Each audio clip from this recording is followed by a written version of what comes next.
Please note, artifacts, Slytherin said from his seat. I duly object to this method of transportation. Hufflepuff raised her voice in the wind. Quiet, Salazar. It makes perfect sense, as Rowena has pointed out. Indeed. Since we do not know the exact location of the girl's cottage, we cannot disapparate to it, Gryffindor said.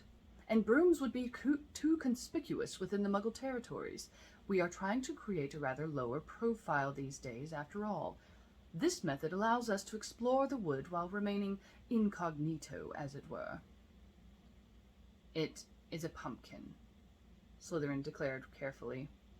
It is a sledge, Ravenclaw corrected stridently. It may still look a bit like a pumpkin, not to mention the smell, Slytherin interjected. But it will work perfectly for our purposes. And the reindeer do add a rather quaint touch, if I do say so myself. I continue to think of them as mice, Slytherin sniffed. I'd like to instruct our bard to record them as such, since both they and this sledge will return to their original forms at, what time? Ravenclaw sighed. Midnight. Look, I cannot help it. This sort of magic has built-in limitations. It isn't as if this is a typical transfiguration. I'd never have been able to maintain such a thing for the entire night. This is fairy magic. I learned it from my godmother. I've always wanted to attempt it. We appreciate you allowing us to participate, Slytherin proclaimed loftily. How long do we have, Merlinus? Gryffindor asked from the front seat of the sledge, snapping the reins. The werewolf attacks the young lady Gabriella upon her return to her cottage at precisely 5 minutes after the 11th hour, Merlin replied. The wolf intends to ambush her, thus you must dispatch it before her return, and the girl must never know of our involvement. That would complicate matters. Hufflepuff turned curiously, remembering something. Earlier, you called the werewolf clever. What did you mean by that? My dear madam, you wouldn't believe me if I told you. Allow me to simply declare that this werewolf, whilst in his human form, is a small muggle lord and a writer of stories. Not particularly good stories, by all accounts. This may be more interesting than heretofore expected, Slytherin acknowledged, smiling. The sledge moved smoothly through the forest, cresting hills and weaving between trees. All around, the snow-covered landscape glittered blue in the full moon. Ice sparkled on the bare branches, crackling as the reindeer charged through them. It's getting late, Ravenclaw called after a while. We'll never find the cottage in time at this rate. We need more eyes on the search. Should we split up? Not unless you brought more pumpkins, Gryffindor replied. I may be able to help, Hufflepuff said, sitting up in her seat. Artifacts, do you still have any of those gingerbread biscuits? I don't have any gingerbread biscuits, the young man stammered. I'm afraid I don't know what you're talking about, madam. Oh, good grief, Artifacts, we're witches and wizards, Gryffindor called. It takes a lot more than quick fingers to hide biscuits from us. They're in your right breast pocket. You don't mind sharing, do you? Artifacts patted his pocket theatrically. Oh, these! No, of course not. I'd forgotten all about them. Here you are, Madam Hufflepuff. Hufflepuff took the large gingerbread biscuit from Artifacts and held it up. She smiled askance at the others. I've always wanted to try this, she proclaimed. Carefully, she raised her wand in the rocking sledge and then touched it to her forehead. After a moment, she drew the wand away again, producing a long, silvery strand which flowed silently in the cold air. Just like with the pensieve, Ravenclaw commented, watching. But what will you do with it? Without answering, Hufflepuff held the gingerbread biscuit up, draping the silvery thread over and around it. Suddenly, she snapped the wand away from the biscuit, breaking the strand off and leaving it twined around the biscuit, where it slowly vanished. And what precisely, Slytherin began, but his words froze as the biscuit jumped in Hufflepuff's hand. Quite suddenly, the biscuit changed shape, sprouting 2 rudimentary legs, stubby arms, and a large, flat head. The candies that had adorned the biscuit became the tiny figure's eyes, while a dimple in the face formed a simple, smiling mouth. "Very nice," Merlin commented appreciatively. "A gingerbread man to help us search. He has the only requirement necessary. He has eyes." Hufflepuff nodded proudly. "And he shall be fast, lest any hungry peasants encounter him on his way." To the gingerbread man she said, "We are looking for a cottage with a broken vane next to the chimney. If you should find it, return to us as fast as you can and lead us there." "I shall run as fast can be," the gingerbread man proclaimed in its shrill little voice, jumping up and down on Hufflepuff's hand. "They'll never catch me." A moment later, the tiny man bounded off the front of the sledge and raced off into the moonlit wood, kicking up a plume of snow and weaving a trail through the trees. "This is patently ridiculous," Slytherin announced. "For the record." Speaking of which," Artifex replied, looking up from his parchment, "is this a good time to ask about King Kriegel again? As the bard and recorder, I feel strongly that I should be aware of such things." "Now is as good a time as any, I suppose," Gryffindor answered, scanning the trees as the sledge swooped over the hills. "Helga, you understand the legend as well as anyone." Hufflepuff nodded. "It is quite simple, really. When King Kriegel ascended to the throne as first king of the Wizarding World, a war had been waging between 2 factions of the magical world for centuries.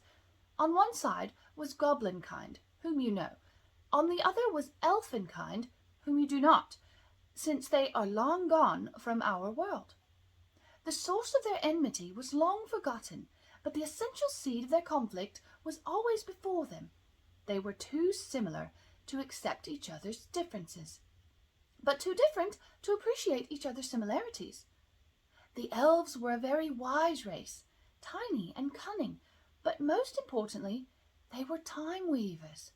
They knew how to manipulate time, both in small ways, individually, and in large ways when they worked together. It was this very skill that led King Kriegel to design a plan. With the assistance of the Council of the Elven Leaders, they chose the most remote place on Earth as the location of the most ambitious unplottability enchantment ever. There, they created a new nation for the elves, hidden not only in space, but time, existing in a bubble of history created by, and only accessible to, the elves themselves. Every elf on Earth migrated to their new nation, except for those that we now know of as house elves, who chose of their own volition to stay. Artifex had been scribbling furiously, but he suddenly looked up. "Why would they do that?" Merlin answered. "The elves were a proud, arrogant race. Those who had intermingled with goblin-kind became self-loathing and subservient. Lowering themselves to the status of servants and slaves, they believed they might eventually pay penance for their mixed heritage, and one day earn entrance into the hidden elven nation." Slytherin commented, "So they get their final reward, and we get cheap manual labor. I'd say it is a winning arrangement for all involved." "Coming to the point," Hufflepuff went on, "the goblins were glad to see the elves gone from the world they knew, but they lived in perpetual suspicion of the Wizarding King who'd worked with the elves to arrange their exodus. For the elves' part, however, legend says that the elven leaders promised to repay King Kriegel for his wisdom and effort. They vowed to spirit him away to their realm upon his death. True to their word, the stories declare that, decades later, the elven leaders returned to our world mere moments before the king's death, taking him away with them, never to be seen again. There, in their timeless realm, he supposedly lives still, restored and vibrant, perhaps even watching over us who are left in our own world." "I admit," Artifex said as he stopped writing, "it sounds like quite a fairy tale. Not a bad story, but a story nonetheless." "The boy shows promise," Slytherin declared heartily. "Look," Gryffindor interrupted, pointing. "Our little friend returns." Sure enough, as the occupants of the sledge leaned forward, peering into the darkness, a tiny figure sped through the wood, looping through the trees and kicking up a rooster tail of snow in its wake. As it approached the sledge, it leapt into the air, landing easily on Hufflepuff's outstretched hand. "You have a report for us?" she asked as Gryffindor brought the sledge to a halt. "I do," the tiny gingerbread man trilled. "I was chased by 3 muggles, 2 wizards, a fox, 15 pigs, and 1 very persistent raven." "I mean," Hufflepuff said, looking aside at the others, "did you find the cottage?" The gingerbread man bowed low on her hand. "Indeed I have. You must follow the northern star down yonder hill. It lies just beyond the wood, not 5 minutes hence." Gryffindor snapped the reins, returning the sledge in the direction the gingerbread man had reported. "We haven't much time," he called as the sledge picked up speed, swooshing down the hill and weaving through the trees. "It is nearly 11 of the clock now. The wolf will attack soon, lest we arrive in mere minutes." The occupants of the sledge held on grimly as the reindeer loped through the snow, pulling the sledge faster and faster. The trees began to thin, and the sledge suddenly humped over a stand of frozen bushes, slamming down into a thick drift. Snow exploded all around, blinding the riders for a long, tense moment. When it cleared, Gryffindor suddenly pulled the reins, halting the reindeer in the snow and forcing the sledge to slew crookedly to a stop. "Why do we stop?" Ravenclaw cried, leaning forward. "The cottage is there, within sight, just over this snowy plain. We could walk it in 5 minutes." "This is no snowy plain," Gryffindor stated flatly, pointing. The others looked.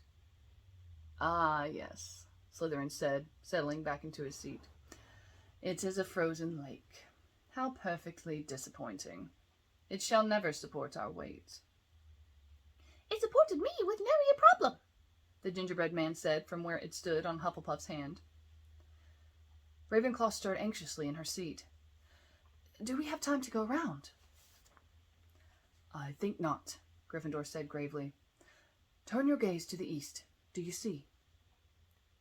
"The young witch returns even now," Merlin said, peering in the moonlight. Sure enough, a small pinpoint of light marked the progress of a small figure in a red cloak, picking its way through the trees that surrounded the lake. A lantern bobbed at the figure's side as she neared the cottage. "What shall we do, friends?" Hufflepuff asked quickly. "I refuse to believe that we came this far, finding the truth of Merlin's mission, only to fail at the last." Gryffindor turned slowly in the front seat of the sledge, a smile spreading above his narrow goatee. "There is something," he said slowly, "that I have always wanted to try."